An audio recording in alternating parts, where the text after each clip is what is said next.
Bonsoir chers architectes et bienvenue à l'épisode 25 de notre parcours de préparation à la certification d'architecte de solutions AWS. Nous sommes dans la phase des fondamentaux et dans cette phase de fondamentaux, nous abordons le premier volet des fondamentaux qui concerne le développement web. Et dans ce cadre, nous sommes entrés avec cet épisode 25 de clôturer la semaine consacrée aux bases du HTML. Les bases, juste les bases, par le HTML complet. Je vous ai dit, si vous optez pour un cursus de développeur web pur, il y a des ressources qui sont mieux outillées, mieux abouties pédagogiquement que ce que je fais. Et vous pouvez vous diriger là-dessus. Mais pour la formation de développement web que j'offre à travers les vidéos que je présente depuis, concerne uniquement les architectes de solutions AWS, du moins ceux qui aspirent à être architectes de solutions AWS et qui n'ont pas de background en informatique. C'est ça ma cible. Bien évidemment, dans ce cadre, le curriculum est très allégé. Alors aujourd'hui, nous clôturons ces bases du HTML avec l'épisode 25 qui est intitulé liens et images avec le HTML, qui fait suite à l'épisode de la veille où vous avez appris comment faire des paragraphes, comment mettre en gras, comment bien évidemment faire des listes, les listes ordonnées, les listes non ordonnées. Et notre fichier, du moins notre page HTML présentait avec le visage suivant, comme vous le voyez, avec une liste non ordonnée, une liste ordonnée, un titre, les paragraphes, la balise strong pour mettre en gras et la balise EM pour mettre en italique que nous avons présenté dans l'épisode précédent. Ici, vous prenez la vidéo en cours, vous pouvez vous référer à l'épisode précédent pour avoir les détails. Bon, aujourd'hui, comme j'ai dit, nous sommes avec les liens et les images et nous allons commencer tout de suite avec une petite précision, c'est que toute ma vidéo s'appuie sur une ressource principale qui est de Odin Project, du moins le bootcamp gratuit en ligne Odin Project où vous pouvez aller vous inscrire si vous voulez aller plus vite que ce que nous faisons actuellement. Je n'oublie pas de préciser que notre approche pédagogique est une approche pédagogique projet et il y a bien évidemment un site qui va nous accompagner dans la présentation des éléments théoriques faits. Et l'objectif est bien évidemment, je l'espère, c'est arriver à reproduire intégralement pareil site avec tout ce que nous allons apprendre dans les bases du développement web. Alors, nous allons commencer tout de suite en plantant le décor. Il faut savoir que les liens et les images sont fondamentalement différents de tout ce que nous avons abordé concernant le HTML. Dans la mesure que ce soit le lien ou les images, ils font appel à des ressources externes. Les liens pointent l'utilisateur vers un document HTML différent. Et les images projettent une autre ressource dans la page. Quand on dit que les liens pointent l'utilisateur vers un document différent, c'est très simple. Lorsque vous cliquez sur un lien, il vous dirige vers un autre document HTML. C'est ça le rôle du lien.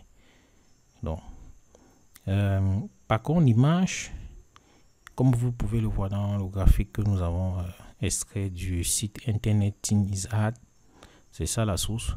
L'image est projetée dans la page web. Le lien, lui, il donne une référence, une autre référence autre que ce qui se trouve dans la page. C'est vrai qu'il peut référencer un élément dans la même page, mais ce sont des points que nous allons voir lorsqu'on sera bien plus avancé. Il ne faut pas oublier que nous sommes encore à l'étape de base. Donc il y a certaines choses que je peux dire qui sont partiellement vraies, mais qui seront complètement vraies plus tard quand on avancera de façon approfondie. Mais pour un début, comprenez juste qu'un lien peut être tout simplement un référencement vers un autre document HTML. Donc, il donne, comme vous le voyez, la flèche qui vous oriente. Lorsque vous cliquez sur un lien, vous allez vers une autre ressource. Et ça, la différence, alors que pour tout ce que nous avons vu par le passé, ce n'était pas pareil.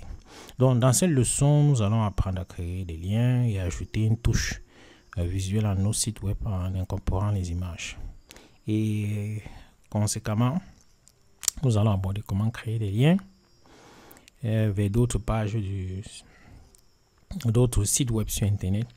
Comment créer des liens vers d'autres pages de votre propre site à l'intérieur de votre site, donc les liens à l'intérieur de votre site et les liens à l'extérieur.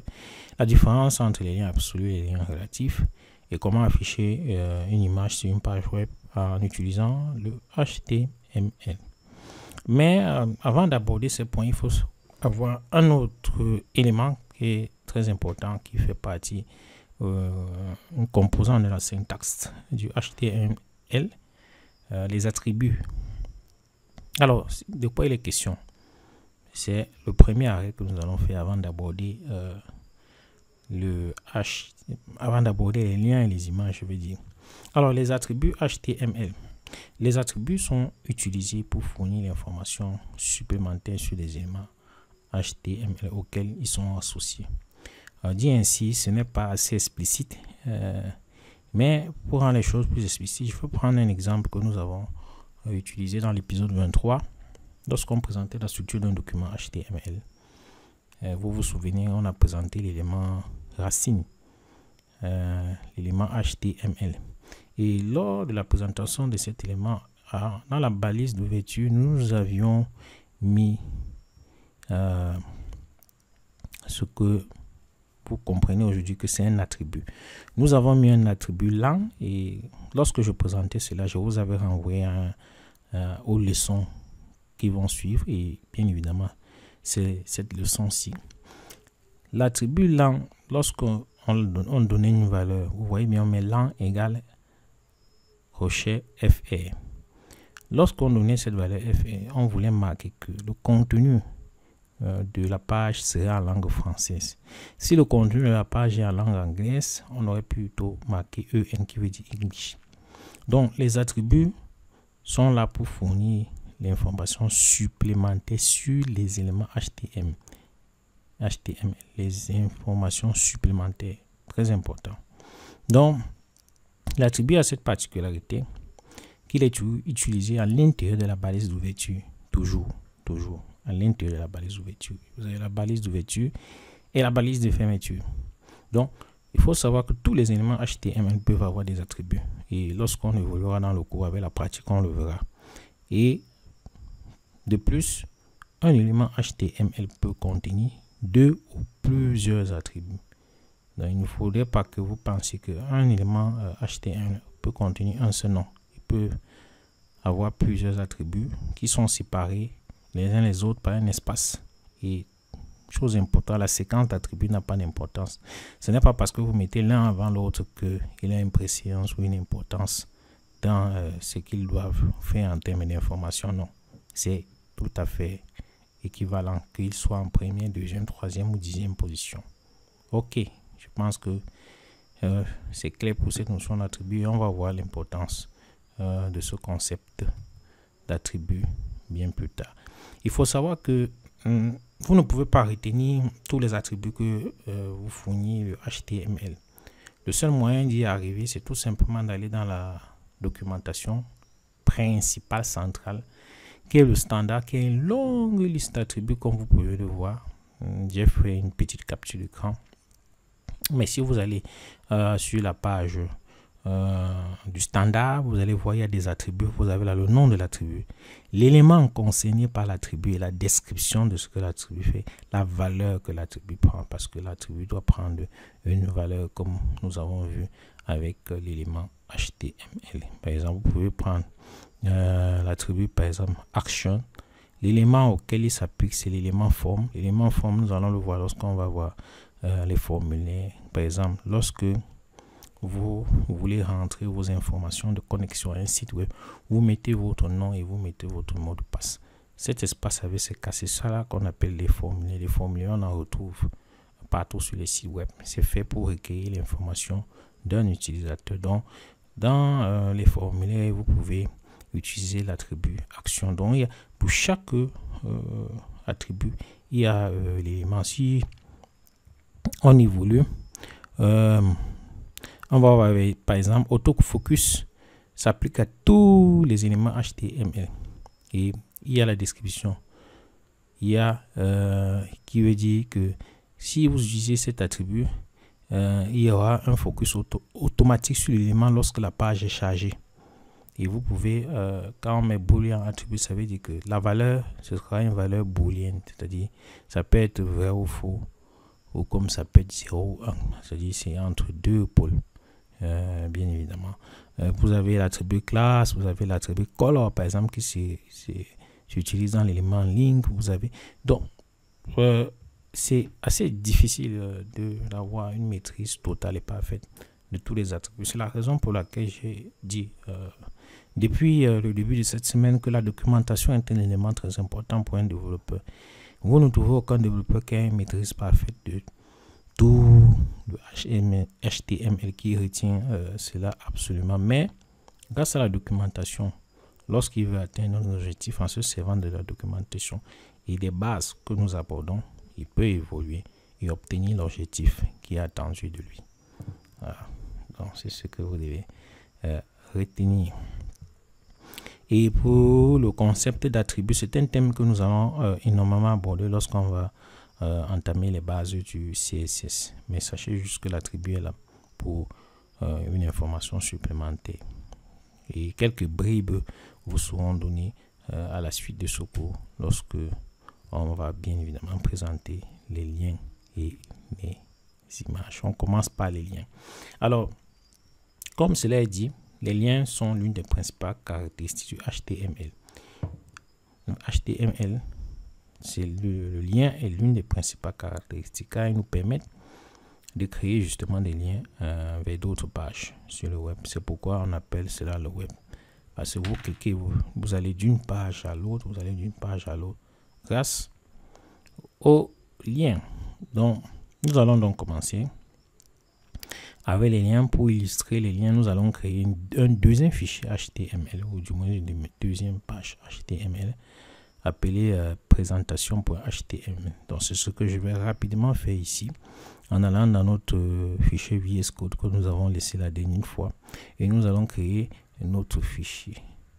Bon, pour illustrer cela, je vais reprendre. Vous savez comment on crée un fichier avec VS Code. Vous allez dans le répertoire qui a été créé, vous venez ici au New File pour créer un nouveau fichier et je vais appeler ce fichier présentation.html.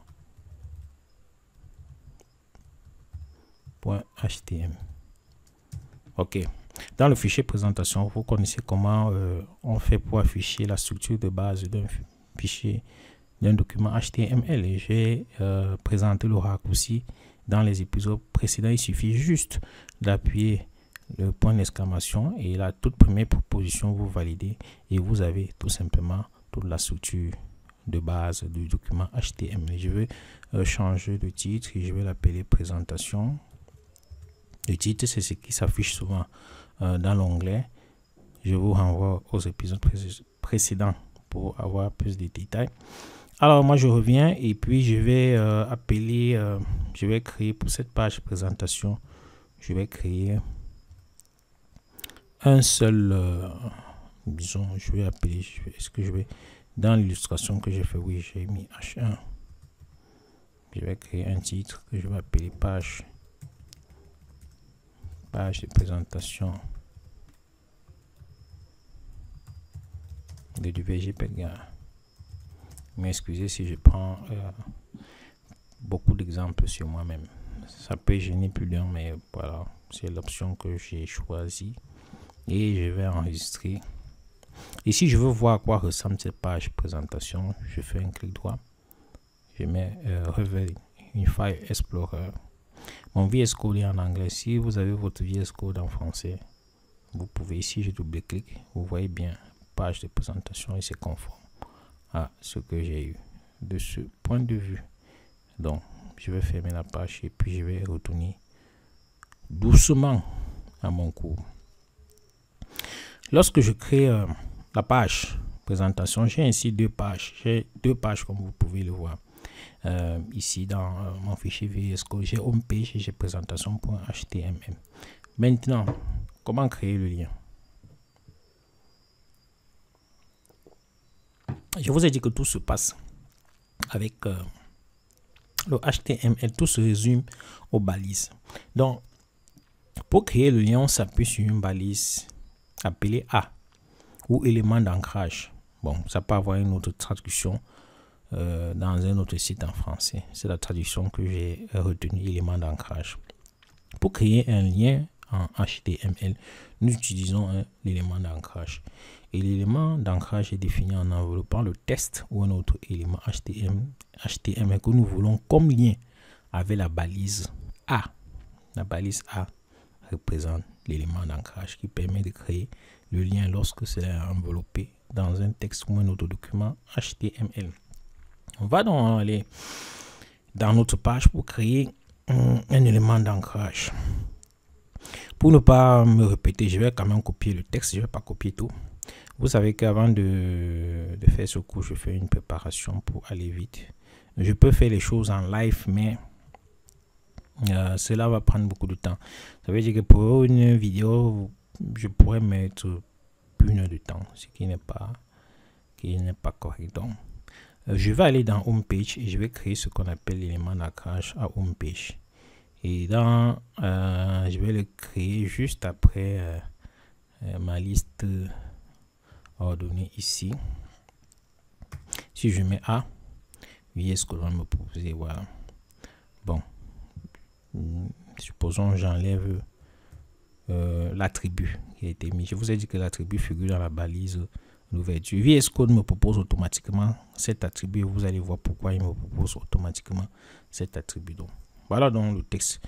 Ou par exemple, je suis dans l'option où à la fin de la présentation, par exemple ici, à la fin de la présentation, je veux mettre un lien pour ceux qui veulent avoir une présentation plus aboutie de l'auteur, par exemple moi, pour que ce lien les renvoie dans la page de présentation que j'ai créée ici. Donc on va donc mettre ce lien, tout simplement. Je vais aller d'abord, lorsque je mets le lien d'ancrage, la balise d'ancrage, j'enregistre. Une fois enregistré, je peux actualiser pour voir si ça a pris. Voilà, vous voyez bien. Cliquez ici pour plus d'informations sur l'auteur de ce site. Ok. Donc, au moins sur ce point. Alors, si je précise bien que si vous ouvrez le fichier, parce que je suppose que vous pratiquez au même moment, ou vous allez pratiquer aussi après la vidéo. Si vous ouvrez le fichier, vous cliquez sur le lien, vous verrez qu'il ne fonctionne pas. Vous pouvez faire l'expérience. Si je clique là, rien ne fonctionne, rien du tout. Il est comme les autres textes, il n'a aucun lien.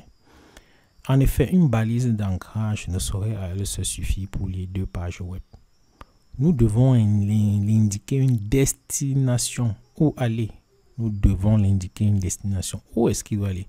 Pour ce faire, nous utilisons un attribut HTML, l'attribut que nous avons vu précédemment. Comme je l'ai dit plus haut, un attribut donne des informations supplémentaires à un élément HTML et va toujours dans la balise d'ouverture de l'élément. Vous comprenez donc pourquoi lorsque j'ai mis à VS Code, lorsque j'ai appelé, il m'a proposé rapidement un attribut que vous avez vu qu'on appelle href. Je vais encore reprendre un peu en bas pour que vous puissiez voir de quoi il est question. Si je reprends, je vais faire si je mets A, je choisis l'option que vous propose VS Code. Vous voyez, automatiquement il me propose l'attribut href et il met entre crochets et il attend que je mette l'information. Ce n'est pas au hasard et c'est ce que nous allons voir à la suite. À la suite, un attribut est généralement composé de deux parties. Un nom et une valeur. Un nom et une valeur. C'est ça. Un attribut a deux parties, un nom et une valeur. Cependant, tous les attributs ne nécessitent pas de valeur. Dans notre cas, nous allons ajouter un attribut href. Vous voyez bien, c'est l'attribut href qui était proposé automatiquement par VS Code à la balise d'ancrage d'ouverture. La valeur de l'attribut href est la destination vers laquelle nous voulons que notre lien aille. Donc, je vous demande, donc, nous allons le faire, nous allons ajouter l'attribut href à notre balise d'ouverture. Et nous allons voir ce que cela va donner. Donc, je viens à la balise d'ouverture, je mets la balise href, vous voyez VS Code me propose. Et puis, comme valeur, je dois lui donner la destination, le lien où il doit aller. Je lui demande si quelqu'un clique sur le texte qui est enveloppé ici, renvoie-le à la page présentation. Ouais, il propose même déjà, il comprend. C'est ça qui est bien avec les éditeurs de code d'aujourd'hui. Je vous l'ai dit d'entrée de jeu.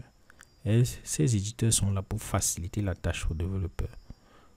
Et ils ont intégré des mécanismes d'intelligence, si on appelle ça comme artificiel, pour vous accompagner chaque fois que vous êtes en plein travail de développement avec des propositions. Et il y a beaucoup de choses qu'ils comprennent, notamment lorsque vous ouvrez une balise, ils comprennent que automatiquement, d'après le standard, la balise doit être refermée, ils doivent reclasser, respecter l'espacement, l'imbrication, l'indexation que nous avons vu précédemment. Il y a beaucoup de choses que votre éditeur de code vous accompagne. S'il y a des erreurs, ils nous feront plus tard. Il le signale. Donc, nous allons donc continuer. Avec cela, je vais enregistrer. Quand j'enregistre cela veut dire que j'ai déjà indiqué où est-ce que je serai dirigé si je clique sur le lien. Bon. Et ce que j'écris à la suite est assez clair. Par défaut, tout texte entouré d'une balise d'ancrage sans attributs href ressemblera à du texte brut. C'est ce que nous avons vu tout à l'heure. Si l'attribut href est présent, le navigateur donnera un texte d'une couleur bleue, le soulignera pour signifier qu'il s'agit d'un lien. Nous retournons à un autre. Si nous actualisons, vous voyez, il y a un bleu. Vous voyez bien la couleur bleue. Et c'est ce qu'il dit. Pour une couleur bleue, il le soulignera pour signifier qu'il s'agit d'un lien. Vous voyez bien. Il a une couleur bleue, il est souligné. Souligné pour souligner, je veux dire, pour signifier qu'il s'agit d'un lien. Donc, il convient de noter que vous pouvez utiliser des balises d'ancrage pour créer un lien vers n'importe quel type de ressources sur Internet et pas seulement vers les documents HTML. Précision importante. C'est pour cela que je vous ai dit que lorsque vous commencez le développement web, ce qu'on vous donne comme information à un moment donné peut être augmenté plus tard lorsque vous avez déjà un certain niveau de connaissance. Et si vous vous rappelez ma présentation, j'ai fait un épisode sur l'abstraction. Je vous avais dit la qualité de tout bon développeur, c'est de travailler avec certaines abstractions sans se soucier de ce qui se passe en bas. Ce qui se passe en bas avec le temps, on le sait toujours. Voilà. Mais il faut avoir cette capacité, même si vous ne comprenez pas complètement quelque chose d'avancé, vous pourrez vous rattraper plus tard. Et c'est ce que nous faisons. Donc vous pouvez lier n'importe quelle ressource, que ce soit des vidéos, des fichiers PDF, les images. Mais pour la plupart du temps, c'est beaucoup plus les liens vers d'autres documents HTML. Alors, si par exemple je clique là-dessus, vous verrez, cela me dirige vers ma page de présentation. Ma page de présentation. Je vais faire une petite expérience, modifier la page de présentation, enregistrer. Je reviens d'abord avec le lien de retour. Là, je vais modifier la page de présentation et on verra. Disons, je mets un paragraphe. Mais ici, de me faire confiance. Bon, je vais mettre aussi un texte comme ça. Et puis, je vais enregistrer. Je vais reprendre ici et je vais cliquer oui. Merci de me faire confiance. Donc, voilà. C'est cela le principe du web. Vous allez d'un lien à un, donc, du moins, d'une page à une autre grâce au lien. Donc, je pense qu'avec cela, nous venons de faire ce qui est plus important en ce qui concerne le lien. Mais il y a un autre point que nous avons abordé, la notion de lien absolu et de lien relatif. Il y a deux types de liens que vous allez régulièrement créer lorsque vous faites votre site internet. Je vois le temps, un peu de triche, 24 minutes. Waouh! Je sens que cette vidéo sera très longue parce que je suis absolument à la moitié. Alors, il y a deux types de liens, les liens absolus et les liens relatifs. Les liens absolus, c'est lorsque vous vous créez un lien entre votre site et d'autres sites web sur Internet. C'est ça, c'est ce qu'on appelle les liens absolus. Lorsque les liens vont vers des pages qui sont situées sur votre propre site internet, c'est cela qu'on appelle lien relatif. Les liens relatifs, c'est à l'intérieur de votre site web. C'est-à-dire, votre site web peut avoir 3-4 pages. Les liens que vous créez pour quitter d'une page de votre site web à une autre page dans votre propre site web, c'est cela qu'on appelle lien relatif. Et lorsque vous allez vers un autre site web, on l'appelle lien absolu. Donc, tout ce que nous avons fait précédemment, l'exemple où j'ai pu, à partir de ma page présente, accéder à une autre page, c'est ce qu'on appelle les liens relatifs, puisque cela fait partie du même site internet que je suis en train de concevoir. Maintenant, pour le cas présent, nous allons illustrer, puisque nous avons déjà illustré le lien relatif, nous allons illustrer le lien absolu qui vous permet de lier un élément de votre site web vers un élément d'un autre site web. Donc, je vais prendre l'exemple, par exemple, de créer un lien entre ma page web et ma page Twitter. Donc, j'ai ma page Twitter, j'ai l'adresse de ma page Twitter que vous verrez ici. Je vais ouvrir dans l'onglet pour que vous jetez un coup d'œil. Et je vais aller dans cette page. Au lieu de mettre, de dire tout simplement que je suis présent sur les réseaux sociaux, je vais mettre bien évidemment que je suis présent sur les réseaux sociaux. Mais, en créant un lien ici sur Twitter pour que lorsque vous cliquez là-dessus, vous êtes dirigé vers ma page Twitter que voici. Comme vous le voyez ici, du VG PRDK. Je vais faire donc un lien là-dessus. Vous verrez comment cela se fait. C'est très simple. Pour créer pareil lien, il suffit juste... Il y a un peu de désordre dans ce que j'ai copié. Il suffit juste d'aller dans la page, comme vous pouvez le voir, et venir ici au niveau de la liste. Nous avons vu dans le cours que pour créer un lien, il faut envelopper. On a bien dit envelopper le contenu qu'on veut lier avec la balise A. Donc, je vais couper là et puis je vais créer la balise A. Je remets le contenu, il faut envelopper. Voilà. Donc, vous voyez bien que le contenu Twitter est enveloppé. Il est enveloppé avec... voilà, c'est enveloppé. La balise A enveloppe le contenu Twitter. Bon, si j'enregistre, je reviens, j'actualise. Vous voyez déjà que le contenu Twitter a la même coloration que le lien du bas.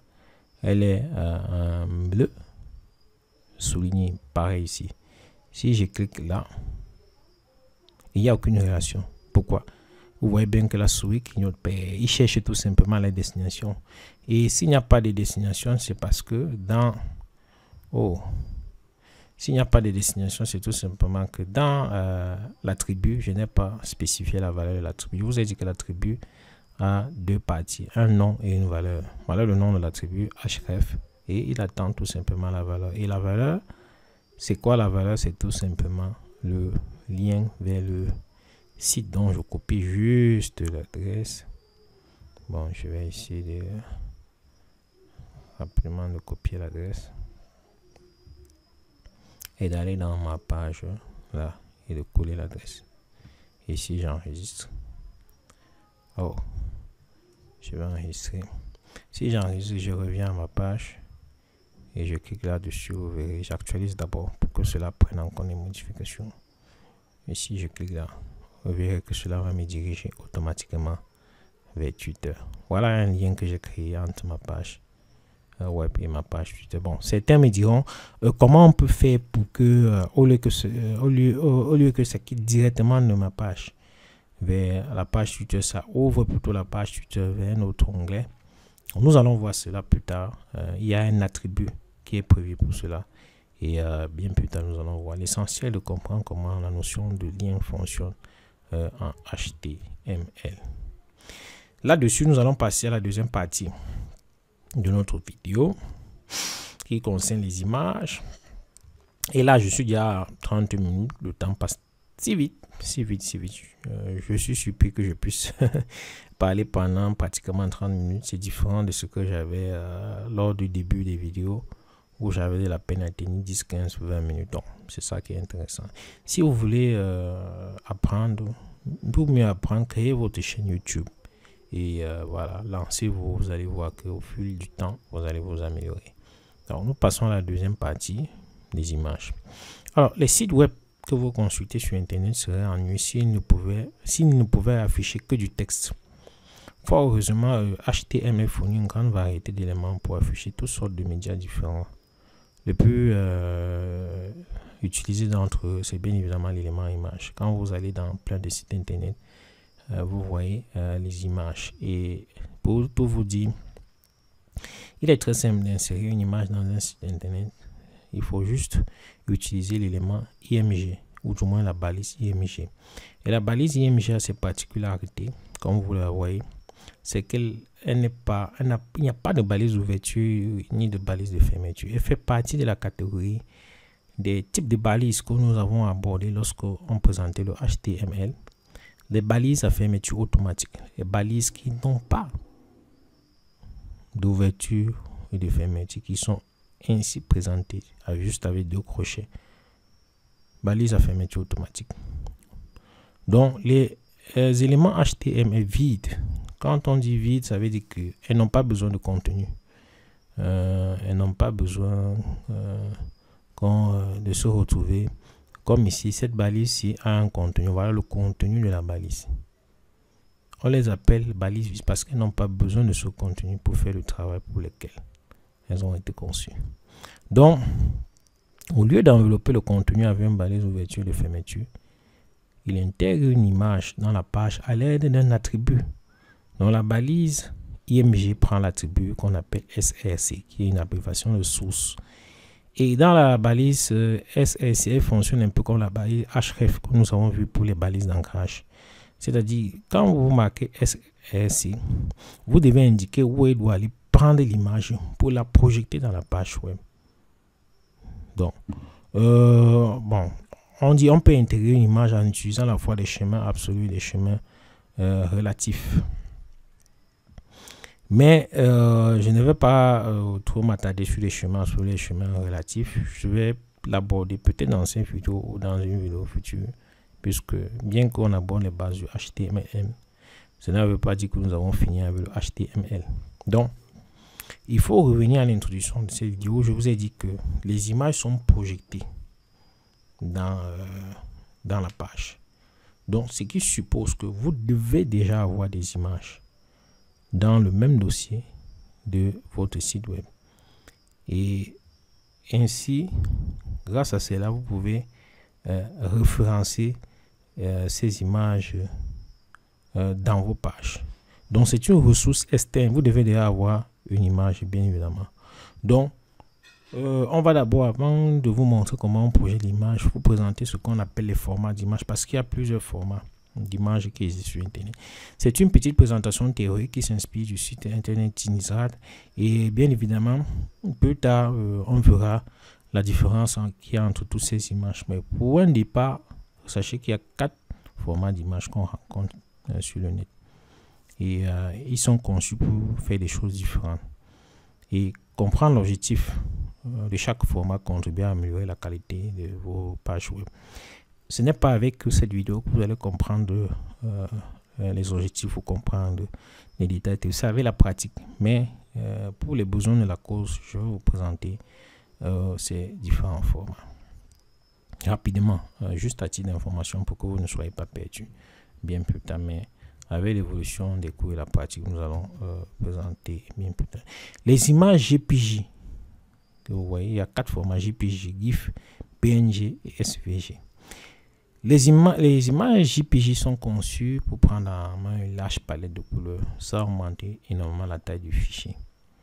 Et on utilise beaucoup plus les images JPG pour les photos ou les images que vous voyez. Par exemple, lorsque vous allez dans un site de réservation d'hôtel, les photos que vous voyez en règle générale, c'est du JPG qui est là-dessus, parce que voilà, il y a un souci de taille, parce que si vos images pèsent beaucoup, si vos images pèsent beaucoup, le site aura beaucoup de difficultés si la connexion n'est pas à point de charger les pages. Les pages seront lourdes. C'est pour cela que vous voyez certains sites qui sont très lourds. Il n'y a pas eu d'optimisation au niveau de l'image. Et JPG est très idéal pour optimiser les photos et les images. Il y a le GIF qui est très utilisé pour les animations. Vous voyez souvent il y a des images animées qui circulent un peu sur Internet. En règle générale, ces images animées sont faites au format GIF. Le format PNG, c'est un format assez spécial qui est très consommateur en termes de capacité. C'est lourd, mais ce sont des images de qualité que vous avez avec le format PNG. Avec une large, avec beaucoup de comment je peux appeler ça, avec une palette de couleurs assez large. Il n'y a pas de limitation.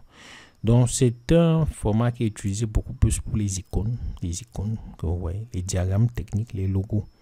Donc on utilise beaucoup le format PNG. Et puis il y a un dernier format qui est aussi utilisé pour les icônes, les logos, les diagrammes. Tout simplement parce que c'est un format vectoriel qui permet, quelle que soit la taille auquel vous définissez l'image, il garde toujours sa même qualité. Donc c'est le format qui est très idéal pour en cas de, si vous avez la possibilité, c'est le format le plus usuel que vous devez utiliser à la place du format PNG, parce que il est plus optimisé quelle que soit la taille. Vous pouvez l'agrandir, le réduire, la qualité de l'image ne change pas. Donc après la présentation de ces 4 formats que nous allons revenir, nous allons illustrer notre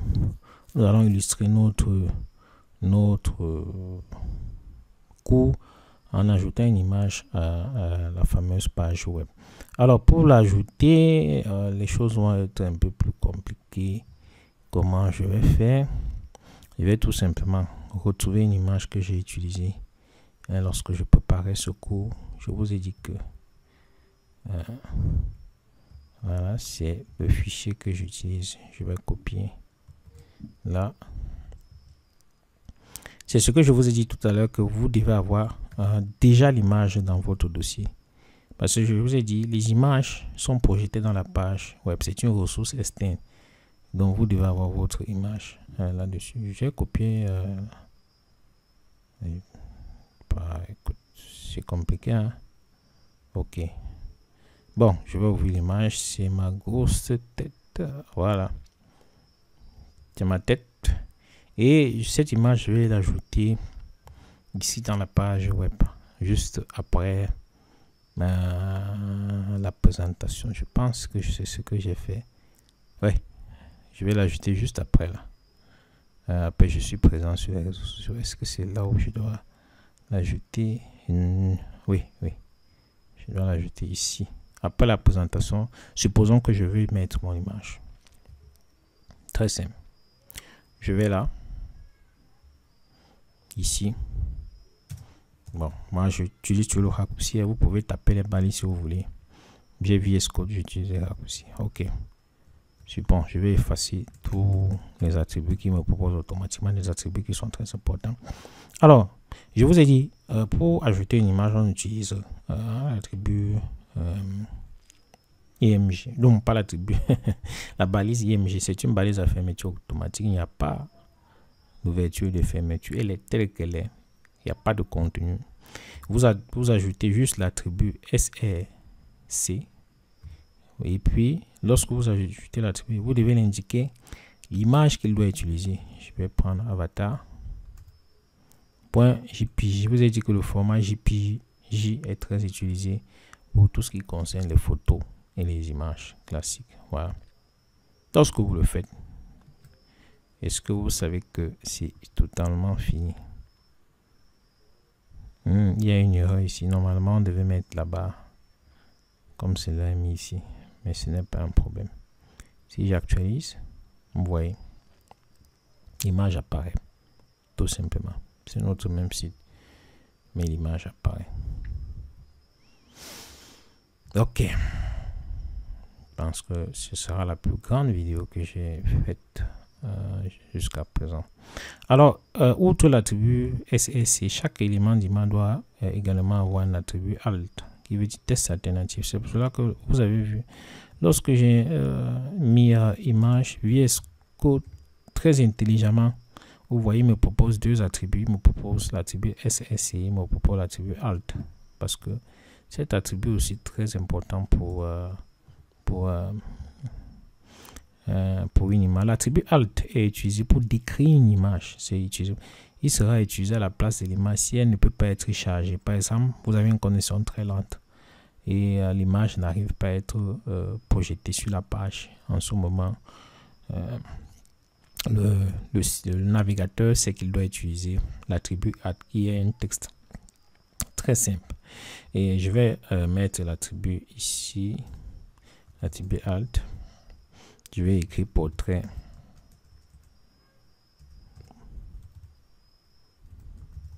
Donc, ça veut dire que si ma photo n'arrive pas à s'afficher, c'est plutôt ce texte qui va s'afficher. J'enregistre.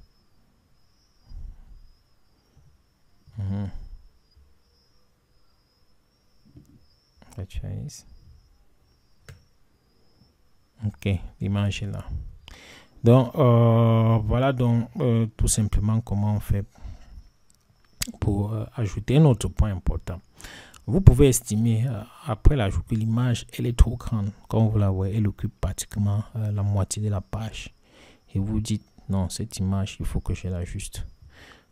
Tout simple. Par défaut, l'image, l'élément IMG hérite des dimensions du fichier image. Donc, il hérite des dimensions du fichier image, c'est-à-dire, voici les dimensions réelles de mon fichier. Comme vous la voyez, c'est cette taille ici. Ce sont les dimensions réelles de mon fichier. Donc, il hérite de ces dimensions. Et il peut arriver qu'on ne soit pas satisfait avec la taille qu'occupe l'image dans notre page web. Et dans ce cas, on peut avoir recours à l'attribut width pour la largeur et l'attribut height pour la hauteur de l'élément IMG. Donc, je vais donc fixer les deux attributs à 300 et on va voir ce que cela va donner.